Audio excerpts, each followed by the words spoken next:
Bonjour, Thierry Gandillot du service culture pour le livre peut-être le plus attendu de l'année, le nouveau Dan Brown qui s'appelle Inferno. Inferno comme l'enfer, l'enfer comme Dante évidemment, puisque c'est là que se situe la plus grande partie de l'intrigue. Alors on retrouve le professeur Robert Langdon, vous savez celui de Da Vinci Code, une sorte d'Indiana Jones de la symbologie, à Florence, mais bizarrement il se réveille dans une chambre d'hôpital. D'abord il se croit à Harvard. Il ne se souvient absolument de rien sur les 36 dernières heures. Il a une sonde dans le bras et on lui explique que c'est normal qu'il ait perdu la mémoire parce qu'il a reçu une balle qui a un petit peu endommagé son cerveau.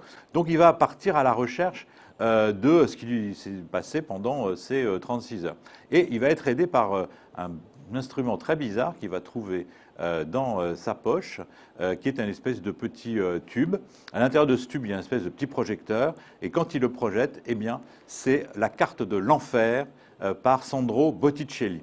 Et là, cette carte de l'enfer, il y a un mot, Cerca trova, cherche, tu vas trouver. Et lui, immédiatement, il se dit, ah, Cerca trova, mais c'est ce qu'on trouve aussi dans la salle des 500 du Palazzo Vecchio, c'est ce qu'on trouve sur la toile de Giorgio Vasari. Alors hop, on file aux offices, on file au Palazzo Vecchio, on est poursuivi par des tueurs comme d'habitude, et puis petit à petit, évidemment, de symbole en symbole, on va avancer dans ce puzzle infernal qui est monté avec beaucoup de brio, il faut le dire, par Dan Brown. Le livre, évidemment, a les qualités de ses défauts et les défauts de ses qualités. Moi, je ne suis pas très client des courses-poursuites qui n'en finissent plus, parce que là, ils ont 3 meutes de tueurs à leur trousse, qui agissent pour des motifs différents. On a le sentiment aussi, hein, quand on passe des offices au Palazzo Vecchio, à la Casa di Dante, à l'escalier dérobé du duc d'Athènes, on a l'impression qu'il a vraiment son guide vert, son guide Michelin